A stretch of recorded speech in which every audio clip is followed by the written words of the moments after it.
Good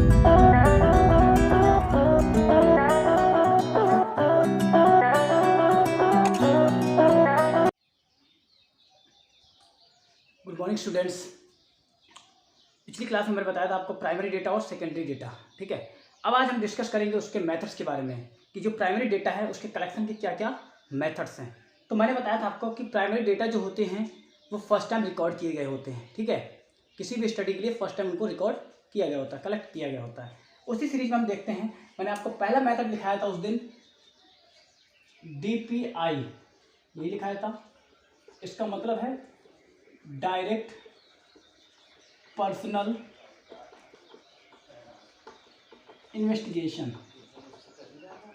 direct personal investigation direct personal investigation का मतलब है कि ऐसा इंटरव्यू जिसमें इन्वेस्टिगेटर स्वयं से, मतलब खुद से जाता है और रिस्पोंडेंट से इंफॉर्मेशन कलेक्ट करके लाता है। मतलब कि जो हमारा इन्वेस्टिगेटर है वो खुद से ही जाएगा और एरिया, जो आपका जो एरिया सेलेक्ट किया है उस एरिया में जाकर के जो वहाँ के रिस्पोंडेंट हैं, जो पर्सन अपनी इंफॉर्मेशन देगा, उस रिस्पोंडेंट से वो इंफॉर्मेशन कलेक्ट करता है। जब इंफॉर्मेशन कलेक्ट कर रहा है तो देखिए डायरेक्टली जा रहा है और उसकी पर्सनल इंफॉर्मेशन को कलेक्ट कर रहा है इन्वेस्टिगेशन के माध्यम से। दैट्स वाई इसको बोला जाता है डायरेक्ट पर्सनल इन्वेस्टिगेशन। इसमें इन्वेस्टिगेटर सेलेक्ट किया जाता है, फिर एरिया ऑफ इन्वेस्टिगेशन सेलेक्ट किया जाएगा। देखिए पहला इन्वेस्टिगेटर, देन आफ्टर इन्वेस्टिगेशन का एरिया कि कहाँ इन्वेस्टिगेशन करना है आपको, क्या पर्पज है आपका, क्या प्रॉब्लम है आपकी, ये डिसाइड किया जाएगा। इसके बाद इन्वेस्टिगेटर डायरेक्टली खुद से, मतलब कि उस एरिया में जाएगा और वहाँ के एरिया के लोगों से वो पूछताछ करेगा और वहाँ से डेटा को कलेक्ट करेगा। तो ऐसे मेथड को बोलते हैं डायरेक्ट पर्सनल इन्वेस्टिगेशन। तो इसीलिए जब आपका इन्वेस्टिगेटर खुद से जाता है एरिया में और रिस्पोंडेंट से उसकी खुद की इंफॉर्मेशन पता करता है खुद से ही, तो उस मेथड को बोलते हैं डायरेक्ट पर्सनल इन्वेस्टिगेशन। जैसे कि मान लीजिए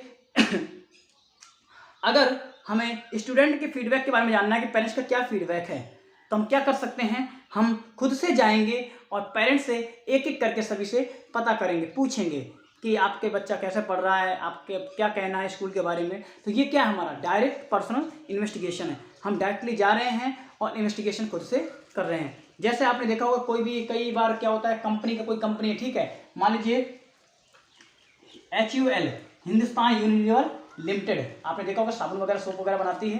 हिंदुस्तान यूनिलीवर लिमिटेड को है, उसे ये पता करना है कि जो आपका दिल्ली है, दिल्ली ले लीजिए, सिकोहाबाद ले लीजिए, कोई भी एरिया ले लीजिए, दिल्ली है, उसमें उनके शॉप की क्या डिमांड है, क्या उसकी वैल्यू है।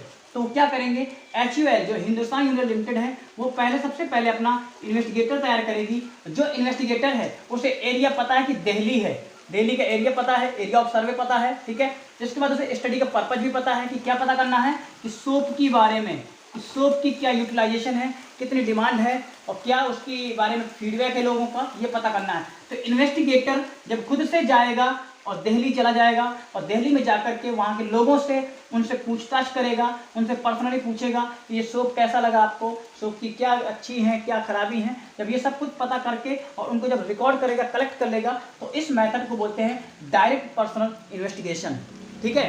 तो इसमें क्या होता है कि इन्वेस्टिगेटर खुद से ही एरिया ऑफ सर्वे में जाता है और रिस्पोंडेंट से डायरेक्टली इन्फॉर्मेशन को गैदर करता है, डायरेक्टली इन्फॉर्मेशन को कलेक्ट करता है, इसलिए इसको बोलते हैं डायरेक्ट पर्सनल इन्वेस्टिगेशन, ठीक है। सुटेबिलिटी अब देखिए बहुत सारे मेथड्स हैं आपके प्राइमरी डेटा में, 5-6 मेथड्स हैं और डिफरेंट टाइप्स की बुक्स यूज करेंगे तो डिफरेंट टाइप्स के मेथड्स मिल जाएंगे, ठीक है। तो अब इसी सीरीज में हम देखते हैं कि जो हमारा ये method direct personal investigation method है वो हमारा कहाँ कहाँ सुटेबल होता है, मतलब क्यों हम उस मेथड को फॉलो करते हैं। तो उसकी सुटेबिलिटी देख लेते हैं यहाँ पे।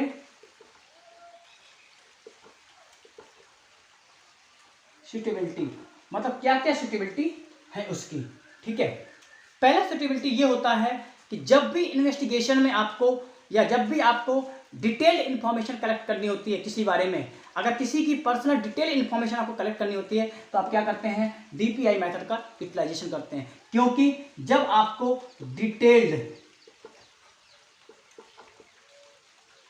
डिटेल्ड इन्फॉर्मेशन चाहिए तो डिटेल इन्फॉर्मेशन क्या करना पड़ेगा, आपको खुद उसके पास जाना पड़ेगा और उससे डिटेल में आपको पूछना पड़ेगा। क्योंकि अगर मान लो मुझे राम के बारे में खबर पता करनी है डिटेल में, अगर मैं श्याम से पूछूंगा तो श्याम क्या बताएगा, केवल उतना नॉर्मल बता के छोड़ देगा।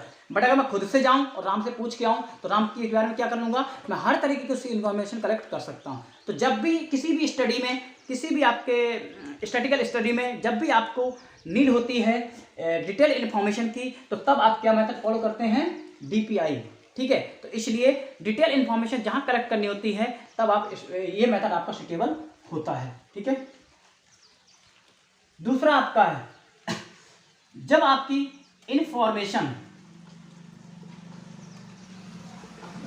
इंफॉर्मेशन जो है वो लिमिटेड हो, मतलब आपको बहुत ज़्यादा एरिया की इंफॉर्मेशन कलेक्ट ना करनी हो। अगर आपका एरिया बहुत लिमिटेड है तब तो आपका ये मेथड DPI मेथड बहुत ही परफेक्ट होगा। अब मान लो अगर हम DPI method, direct person investigation method से पूरे उत्तर प्रदेश में सर्वे करें तो हमें काफ़ी टाइम लग जाएगा, काफ़ी दिन लग जाएंगे और डेटा कलेक्ट करने के लिए बहुत खर्चा आएगा। ठीक है, तो दैट्स वाई हम क्या करते हैं, जो हमारा ये डायरेक्ट पर्सन इन्वेस्टिगेशन मेथड है वो हमारा वही काम करता है जहाँ हमें इन्फॉर्मेशन का जो एरिया है वो हमारा लिमिटेड होता है। मतलब एक नॉर्मल एरिया में हम उसको अगर करना चाहें तो।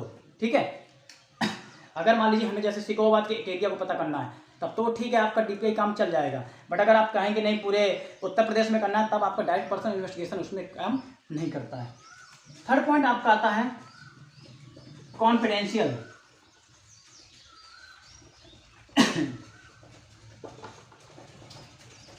कॉन्फिडेंशियल का मतलब है कि जब भी आपको लगता है कि जो डेटा आप कलेक्ट कर रहे हैं वो बहुत ही कॉन्फिडेंशियल है, जब बहुत ही कॉन्फिडेंशियल इन्फॉर्मेशन होती है तब आप क्या करते हैं, तब आप DPI मेथड का यूटिलाइजेशन करते हैं, डायरेक्ट पर्सन इन्वेस्टिगेशन का। जैसे आप लोगों ने वो देखा होगा, रॉ एजेंट्स देखे होंगे, FBI है या रॉ है, ठीक है, या आपके बोल सकते हैं ये CBI बोल सकते हैं।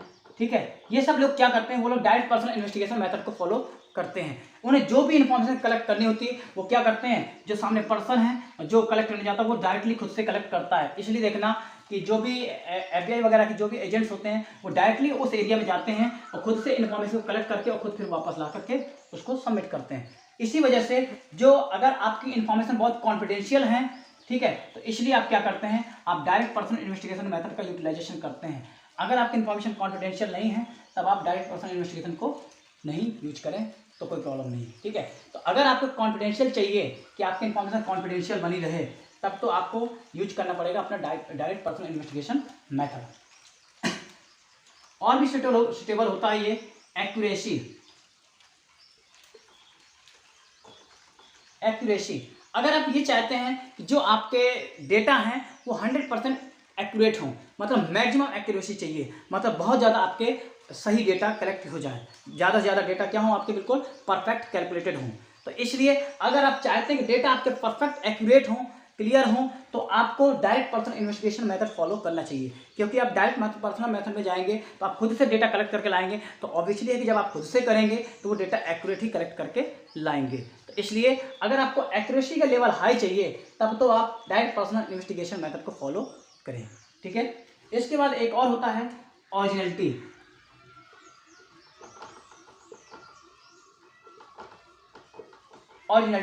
अगर आपको डेटा ओरिजिनल चाहिए कि जो डेटा है, जो इन्फॉर्मेशन है वो ओरिजिनल रहे, उसमें कुछ भी चेंजेस ना हो, तब तो आप क्या करें, तब तो आप डायरेक्ट पर्सनल इन्वेस्टिगेशन मेथड को फॉलो करें। उसके थ्रू आप क्या करेंगे, आप जो डेटा करेंगे वो आपके ओरिजिनल ही होंगे। तो मतलब है कि जो आपका डायरेक्ट पर्सनल इन्वेस्टिगेशन है, अगर आपको ये चीज़ें चाहिए, ये 5 चीज़ें चाहिए, तब आपको क्या करना पड़ेगा, तब आपको DPI मेथड ही फॉलो करना होगा। अगर आप डिटेल इन्फॉर्मेशन चाहते हैं, इन्फॉर्मेशन एरिया लिमिटेड चाहते हैं, कॉन्फिडेंशियल होना चाहिए, एक्यूरेट होना चाहिए और ओरिजिनलिटी होनी चाहिए, तब तो आप क्या करें, डायरेक्ट पर्सनल इन्वेस्टिगेशन आपका सबसे सुटेबल मेथड होता है। ठीक है, ये चीज़ है। इसके साथ साथ एक चीज़ और है, डायरेक्ट पर्सनल इन्वेस्टिगेशन में जो भी आपकी इन्फॉर्मेशन है वो करेक्ट और बहुत अच्छी तब होगी जब आपका जो एरिया ऑफ रिसर्च है, एरिया ऑफ स्टडी है, वो नैरो होना चाहिए। एरिया ऑफ स्टडी क्या होना चाहिए, आपका नैरो होना चाहिए, बहुत ही छोटा एरिया होना चाहिए। अब ऐसा नहीं कि आप इतना पूरा एरिया पे आप केवल DPI मेथड से काम करें। DPI मेथड से काम करेंगे तो आपको बहुत टाइम लग जाएगा, महीनों, 2 महीनों, 4 महीने लग जाएंगे। इसलिए आपका अगर एरिया बहुत नैरो है, अगर आपको इतने एरिया कलेक्ट करना है, तब तो आपका DPI मेथड बहुत ही परफेक्ट होता है। तो यही चीज़ है कि एरिया नैरो होना चाहिए, साथ ही साथ जो इन्वेस्टिगेटर है, जो पर्सन कलेक्ट करने जा रहा है डेटा, वो आपका अनबियास्ड होना चाहिए, मतलब उसके अंदर कोई भी भेदभावपूर्ण जानकारी करने की जरूरत ना पड़े।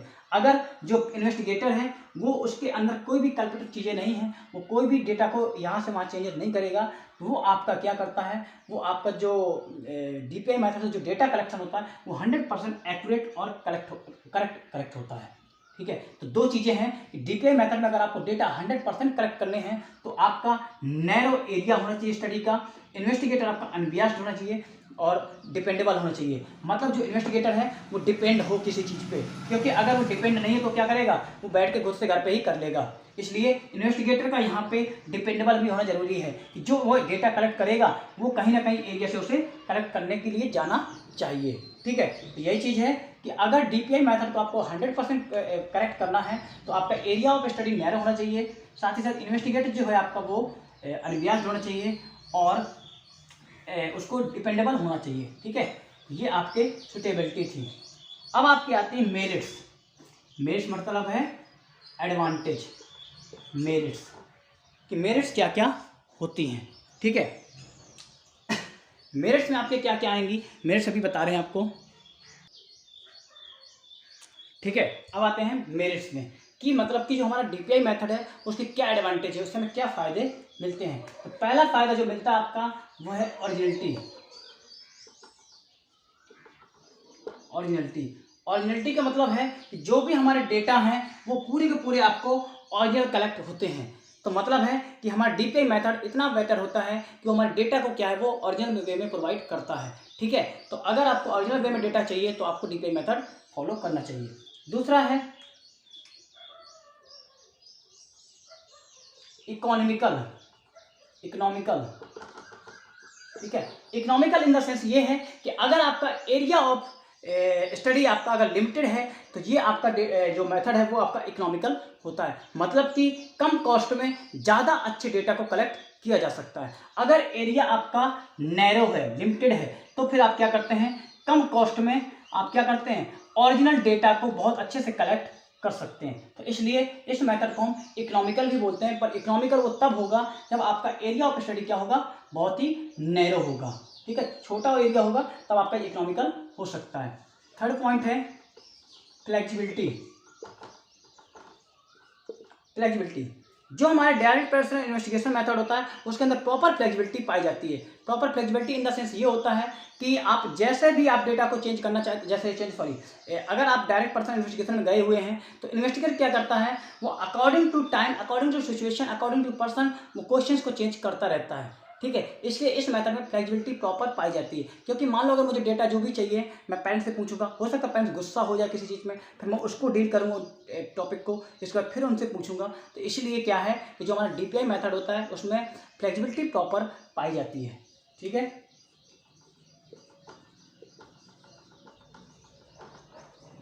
यूनिफॉर्मिटी का मतलब है कि इसमें जो डेटा हमारे होते हैं वो यूनिफॉर्म नेचर में कलेक्ट रहते हैं। जैसे हमने डेटा कलेक्ट किए हैं वैसे के वैसे ही डेटा बने रहेंगे, उनमें कोई भी चेंजेस नहीं होते हैं, क्योंकि वो डेटा ओरिजिनल होते हैं और उन पर कोई भी चेंजेस नहीं आते हैं। इसलिए ये डेटा आपके क्या होते हैं, पूरे यूनिफॉर्म होते हैं, मतलब एक जैसे होते हैं।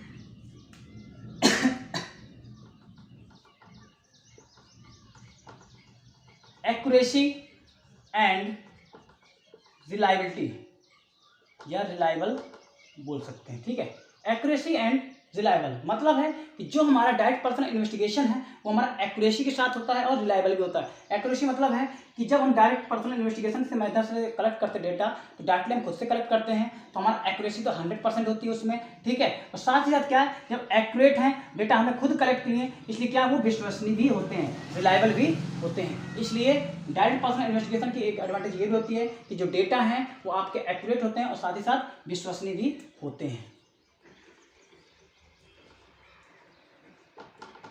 Other information, direct personal investigation method में क्या है कि जो आपका एरिया ऑफ स्टडी है आप उसकी इन्फॉर्मेशन कलेक्ट करते ही करते हैं, साथ में आप दूसरी मेथड इन्फॉर्मेशन भी कलेक्ट कर सकते हैं। मान लो कि हम साबुन के लिए गए, सोप के बारे में पता करने गए, ठीक है, हम ये तो पता कर लिए, इसके बाद हम ये भी पूछ सकते हैं कि आपका किसी पार्टी से रिलेटेड क्या है, कैसे इस समय पार्टी चल रही है, जीडीपी क्या चल रही है, या कैसे इनकम का लेवल चल रहा है लोगों का, कोरोना के क्या समय चल रहा है, कैसे सिचुएशन चल रही है आपके यहाँ। तो मतलब क्या है, आप एक्स्ट्रा क्वेश्चन भी पढ़ सकते हैं वहाँ पे, मतलब अदर टाइप की इन्फॉर्मेशन को भी कलेक्ट किया जा सकता है। डायरेक्ट पर्सनल इन्वेस्टिगेशन में आप स्टडी ऑफ एरिया, जो आपका स्टडी पर्पज है, उसके साथ साथ आप अदर इन्फॉर्मेशन भी कलेक्ट कर सकते हैं।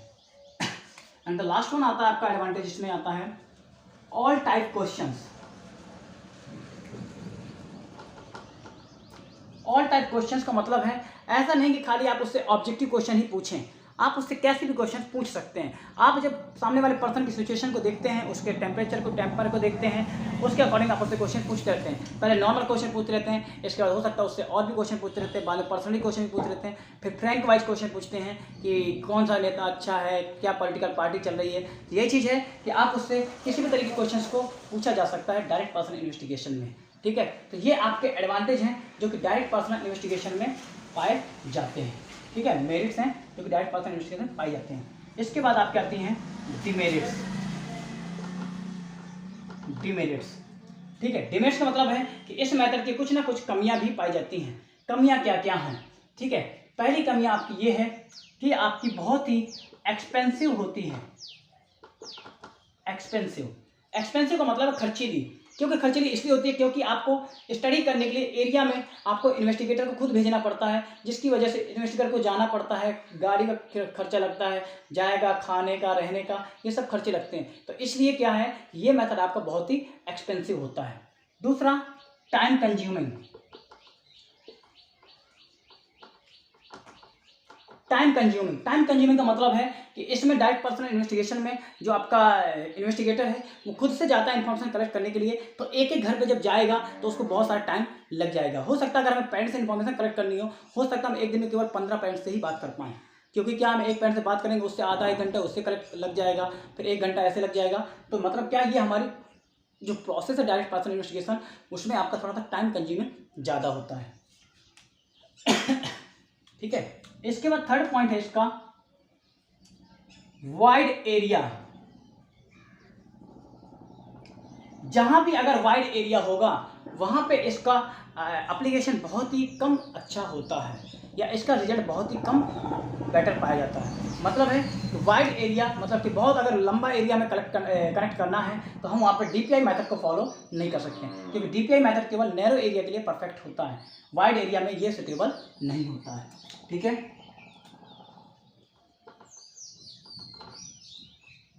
पर्सनल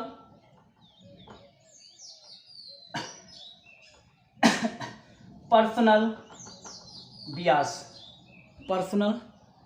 ठीक है, पर्सनल बियास का मतलब यहाँ पे ये है कि भेदभाव का। ठीक है, मतलब क्या है कि डायरेक्ट पर्सनल इन्वेस्टिगेशन में क्या होता है, बहुत बार भेदभाव पाया जाता है कि जो हमारा इन्वेस्टिगेटर है वो अपने अकॉर्डिंग डेटा को कलेक्ट करता है। जैसे मान लीजिए हम गए तो हम जिन पेरेंट्स को अच्छे से मानते हैं हम उनके डेटा को अपने अकॉर्डिंग लिख सकते हैं, दूसरे को हम उसके बुरा लिख देंगे। किसी बच्चे से हमारी बुराई है तो हम क्या करेंगे, उसके बारे में गलत इन्फॉर्मेशन रिकॉर्ड कर देंगे। यही चीज़ है कि जो हमारा डायरेक्ट पर्सनल इन्वेस्टिगेशन मेथड है उसमें पर्सनल बियास ज़्यादा पाया जाता है, वहाँ पर पर्सनल भेदभाव ज़्यादा किए जाते हैं। नेक्स्ट वन है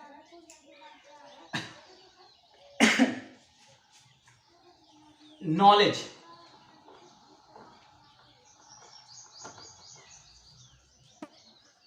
नॉलेज कह सकते हैं या टैलेंटेड पर्सन कह सकते हैं, या फिर मतलब क्या है, जो हमारा इन्वेस्टिगेटर है उसके अंदर हाई लेवल ऑफ नॉलेज का होना जरूरी है। क्योंकि जो इन्वेस्टिगेटर है अगर उसके अंदर नॉलेज नहीं है तो वो सामने वाले पर्सन से क्या पूछना है, क्या स्टडी का मटेरियल है, वो उससे पूछ नहीं पाएगा। इसलिए क्या है, इस मेथड में जो पर्सन होता है उसके पास अच्छा नॉलेज होना चाहिए, उसे सिचुएशन को हैंडल करने की समझ होनी चाहिए कि कैसे उस सिचुएशन को हैंडल किया जा सकता है। ठीक है, तो ये आपके एडवांटेज थे, डिसएडवांटेज थे, सुटेबिलिटी थी कि आपको क्या क्या उसमें रखना चाहिए।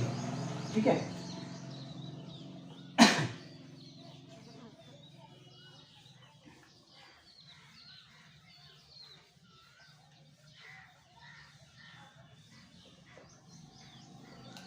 अब बात आपका इसी में आती है कि डायरेक्ट पर्सनल इन्वेस्टिगेशन है तो उसमें क्या क्या प्रिकॉशन करनी चाहिए, मतलब क्या क्या सावधानी बरतनी चाहिए। ठीक है, अभी हम सावधानी बता रहे हैं।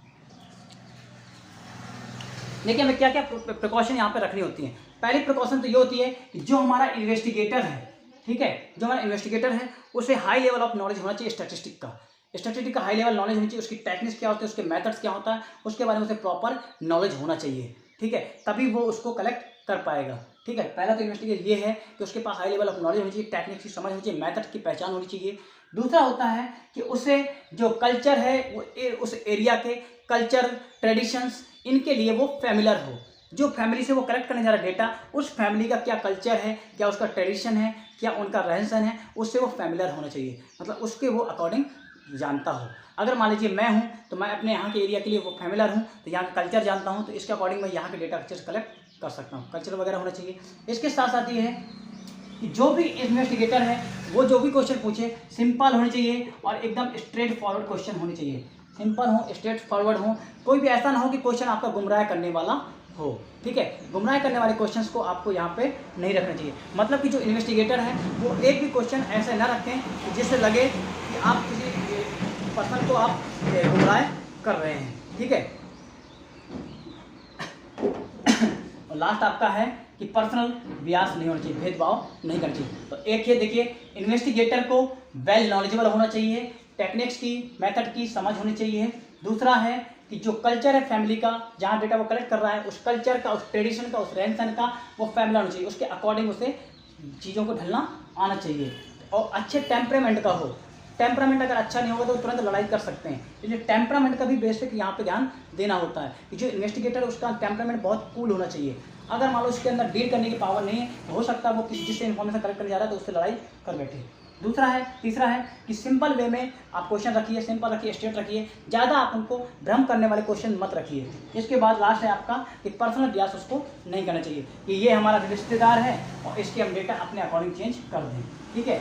ये आपका था डायरेक्ट पर्सनल इन्वेस्टिगेशन मेथड, ठीक है।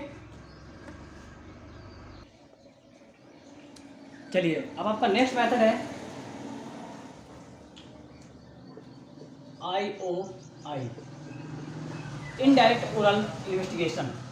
इनडायरेक्ट ओरल इन्वेस्टिगेशन का मतलब क्या होता है कि जब इन्वेस्टिगेटर जो इन्फॉर्मेशन कलेक्ट करना चाहता है वो डायरेक्टली रिस्पोंडेंट के पास ना जा करके, इन्फॉर्मेंट के पास ना जा करके किसी दूसरे पर्सन से इन्फॉर्मेशन कलेक्ट कर लेता है, इसको बोलते हैं इनडायरेक्ट ओरल इन्वेस्टिगेशन। जैसे मान लीजिए मुझे किसी स्टूडेंट के बारे में पता करना है तो मैं उस स्टूडेंट से डायरेक्टली ना जा करके पता करके और किसी दूसरे स्टूडेंट से उसके बारे में पता कर लूँ, तो इस मेथड को बोलते हैं इनडायरेक्ट ओरल इन्वेस्टिगेशन। ये तो समझ गए होंगे। जैसे ए को कोई इन्फॉर्मेशन चाहिए बी के बारे में कि बी कैसा है, बी क्या करता है, क्या नहीं करता है, तो ऐसी कंडीशन में वो अगर बी से डायरेक्टली पूछेगा तो हो सकता है बी सही ना बताए। जैसा हमें किसी स्टूडेंट से पूछना होता है कि तुम क्या कर रहे हो, क्यों पढ़ाई नहीं कर रहे हो, तुम डायरेक्टली हो सकता है सही ना बताए, तो हम क्या करते हैं, हम उससे डायरेक्टली ना पूछ करके हम उससे इनडायरेक्ट वे में किसी तीसरे पर्सन से पूछते हैं। जब हम किसी तीसरे पर्सन से पूछते हैं कि बी कैसा है तो इस मेथड को बोलते हैं इनडायरेक्ट ओरल इन्वेस्टिगेशन। अगर हम उससे डायरेक्ट पूछते तो डायरेक्ट पर्सनल इन्वेस्टिगेशन होता, बट डायरेक्ट पर्सनल इन्वेस्टिगेशन में हो सकता है वो अपनी इन्फॉर्मेशन ना बताए, ठीक है। तो ये मेथड ज़्यादातर वहाँ यूज किया जाता है जहाँ सीक्रेट या सेंसिटिव खबर किसी के बारे में पता करनी होती है, ठीक है। किसी की बहुत सीक्रेट हमें इन्फॉर्मेशन जाननी है, तो सीक्रेट किसी के बारे में पता करना है तो वो डायरेक्टली खुद नहीं बताएगा कि मेरा सीक्रेट क्या है। तो जब वो खुद नहीं बताएगा तो हमें क्या करना पड़ता है, इनडायरेक्ट वे में पता करते हैं, किसी दूसरे के माध्यम से पता करते हैं। जैसे मूवी वगैरह में देखा होगा कि किसी की विलन की कोई इन्फॉर्मेशन जाननी है तो क्या करते हैं, डायरेक्टली वो तो नहीं बताएगा, तो हम क्या करते हैं, किसी दूसरे के माध्यम से उससे इन्फॉर्मेशन निकलवाते हैं। यही चीज़ है कि जब कोई भी इन्वेस्टिगेशन में अगर आप इन्फॉर्मेशन डायरेक्टली ना कलेक्ट करके किसी थर्ड पर्सन के द्वारा कलेक्ट करते हैं तो उस मेथड को बोलते हैं इनडायरेक्ट ओरल इन्वेस्टिगेशन। ये जो पर्सन होता है, तीसरा पर्सन, उसको हम बोलते हैं विटनेस, ठीक है, उसको बोलते हैं विटनेस, ओके, ठीक है। तो देखिए कि जब भी हम, जैसे हमें पता करना है कि हमारे इस क्लास में, हमारे कॉमर्स सेक्शन में कितने बच्चे ऐसे हैं जो स्मोकिंग करते हैं, ठीक है। तो अगर हम डायरेक्टली किसी बच्चे से पूछेंगे, डायरेक्ट पर्सन इन्वेस्टिगेशन करेंगे तो बच्चे कोई नहीं बताएंगे कि हम स्मोकिंग करते हैं, तो इसलिए हम क्या करते हैं, हम किसी थर्ड पर्सन से पूछेंगे, किसी थर्ड पर्सन को सिलेक्ट कर लेंगे और उससे इनडायरेक्ट ओरल इन्वेस्टिगेशन करेंगे और वो हमें इन्फॉर्मेशन बता देगा कि कौन कौन बच्चा ऐसा जो स्मोकिंग करता है। तो ये जो थर्ड पर्सन है वो हमें क्या बता रहा है, सीक्रेट इन्फॉर्मेशन बता रहा है। तो जब भी हमें सीक्रेट इन्फॉर्मेशन पता करनी है तो हम क्या करते हैं, हम इनडायरेक्ट ओरल इन्वेस्टिगेशन का मेथड का यूटिलाइजेशन करते हैं। ये आपका तब यूज किया जाता है जब आपका एरिया क्या होता है, बहुत ही लार्ज होता है, ठीक है। एरिया आपका बहुत ही लार्ज होगा, ठीक है। इसमें क्या होता है, इन्वेस्टिगेटर होता है, एरिया को सेलेक्ट करता है, एरिया बहुत लार्ज होता है। इसके बाद वो अपने एक क्वेश्चन तैयार करता है कि हमारे पास क्या क्या हमें क्वेश्चन पूछने हैं उससे, ठीक है, उन क्वेश्चन की लिस्ट तैयार कर लेता है, इसके बाद उसको अप्लाई किया जाता है। सबसे ज़्यादा ये मेथड जो है वो अप्लीकेबल कहाँ होता है? सबसे ज़्यादा अप्लीकेबल होता है पुलिस डिपार्टमेंट में, पुलिस डिपार्टमेंट में या गवर्नमेंट एजेंसीज में। क्योंकि आपने देखा होगा पुलिस वालों को अगर कुछ भी इन्फॉर्मेशन चाहिए होती है तो जिनकी लड़ाई होती है, ए और बी दो की लड़ाई हुई है, वो दोनों अपनी इन्फॉर्मेशन कभी नहीं बताएंगे, ये कहेगा ये बुरा है, ये कहेगा ये बुरा है। अब एक्चुअल इन्फॉर्मेशन उन्हें जाननी तो क्या करते हैं, किसी थर्ड पर्सन को वहाँ के मोहल्ले वाले को पकड़ते हैं और उससे पता करते हैं कि इनकी इन्फॉर्मेशन क्लियर क्या थी। तो जब ये थर्ड पर्सन इन्फॉर्मेशन दे रहा है किसी के बारे में तो इसको पर्सन को बोलेंगे विटनेस, विटनेस होता है, और इस मेथड को बोलेंगे इनडायरेक्ट ओरल इन्वेस्टिगेशन। ठीक है,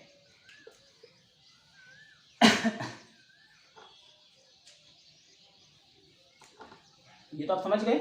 इसके बाद ये है ये सुटेबल कहाँ कहाँ होता है, कैसे ये सुटेबिलिटी हो सकती है। तो देखिए सबसे पहला है कि इनडायरेक्ट ओरल इन्वेस्टिगेशन आपका वहाँ सुटेबल होता है जहाँ पे जो आपका कंसर्न्ड पर्सन है जिससे आपको इन्फॉर्मेशन कलेक्ट करनी है, जैसे ए के बारे में जाननी है और ए आपको इन्फॉर्मेशन बताने के एबल नहीं है, या वो बताना नहीं चाहता या फिर वो बताने के लायक नहीं है। ऐसी कंडीशन हम क्या करते हैं, इनडायरेक्ट ओरल इन्वेस्टिगेशन का मेथड का यूटिलाइजेशन करते हैं और इन्फॉर्मेशन हम किसी दूसरे पर्सन के द्वारा कलेक्ट करते हैं। तो मतलब है कि जब कंसर्न पार्टी इन्फॉर्मेशन प्रोवाइड करने के लायक ना हो तब हम इस मेथड को यूज करते हैं। दूसरा है जब एरिया क्या हो आपका बहुत ही लार्ज होता है, जैसे कि आपका बहुत एरिया लार्ज है, ठीक है, और आपको कलेक्ट करना डेटा, तो आपका डीपीआई मेथड तो काम करेगा नहीं, तब आप वहाँ पे क्या करते हैं, इनडायरेक्ट ओरल इन्वेस्टिगेशन के थ्रू आप डेटा को कलेक्ट कर लेते हैं।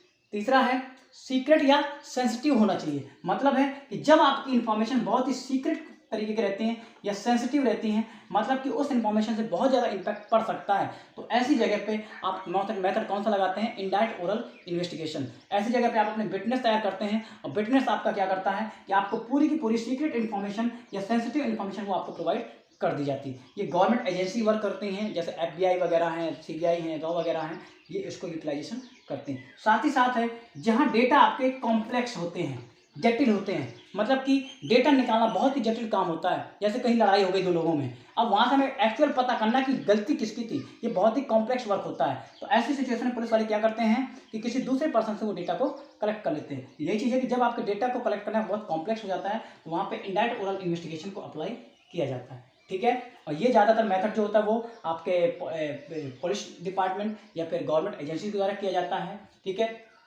और इसमें पर्सन्स होते हैं। ठीक है, ये आपका था एरिया ऑफ सुटेबिलिटी। ठीक है, कहाँ कहाँ ये सुटेबल होता है। अब इसके बता रहे हैं कि इसके एडवांटेज क्या है। चलिए ये आपके एडवांटेज हैं। क्या एडवांटेज है, पहले मेरिट्स में देखते हैं। वाइड कवरेज, वाइड कवरेज का मतलब है कि जो आपका इनडायरेक्ट ओरल इन्वेस्टिगेशन मेथड है वो आपका वाइड एरिया को कवर कर लेता है, क्योंकि आपको पता है कि आप एक पर्सन से पूरे एरिया के बारे में खबर जान सकते हैं। एक बच्चे को हम पकड़ लेंगे पूरी क्लास के बारे में वो बता देगा, एक स्कूल के किसी को पकड़ लेंगे वो पूरे स्कूल के बारे में बता देगा। तो सेम यही है कि हम वाइड एरिया को कवर कर सकते हैं। दूसरा है इकोनॉमिकल। इकोनॉमिकल ये इसलिए होता है क्योंकि यहाँ पे आपको कॉस्ट ज़्यादा नहीं देनी पड़ती, आपको केवल एक थर्ड पर्सन हायर करना होता है और वो आपको पूरी की पूरी डिटेल इन्फॉर्मेशन प्रोवाइड कर देता है। तो खाली क्या है, कम कॉस्ट में आप ज़्यादा से ज़्यादा इन्फॉर्मेशन कलेक्ट कर लेते हैं, इसलिए आपका मेथड क्या होता है, इकोनॉमिकल होता है। Free from Beas, free from Beas का मतलब है कि यहाँ पे हम इन्फॉर्मेशन क्या है डायरेक्ट उस पर्सन से कलेक्ट नहीं कर रहे हैं, किसी थर्ड पर्सन से कलेक्ट कर रहे हैं, तो उस वो आपका कोई भी भेदभाव होने के चांसेस यहाँ पे ज़्यादा नहीं होते हैं। यहाँ पे बिल्कुल भी भेदभाव नहीं होता, क्योंकि ये सामने वाला इन्वेस्टिगेटर भी है, वो इन्फॉर्मेशन उससे तो नहीं ले रहा है, डायरेक्टली दूसरे पर्सन से ले रहा है। तो ये विटनेस आपको जो बताएगा वो इन्फॉर्मेशन आपके पास होती है। तो मतलब है यहाँ पे भेदभाव होने के चांसेस नहीं होते हैं। एक्सपर्ट ओपिनियन, एक्सपर्ट ओपिनियन का मतलब है कि इस मेथड को जब आप फॉलो करते हैं, अप्लाई करते हैं, यहाँ पे आपको एक्सपर्ट की नीड होती है। जैसे पुलिस डिपार्टमेंट है, उसको अगर ओपिनियन लेना है किसी, मतलब कि इन्फॉर्मेशन कलेक्ट करनी है, तो उन्हें अपने जो हायर सीनियर होते हैं, जो उनके सीनियर डिपार्टमेंट के होते हैं, उनसे पता करते हैं, पूछते हैं कि हम कैसे इसको इन्वेस्टिगेशन करें, कैसे हम इन्फॉर्मेशन को कलेक्ट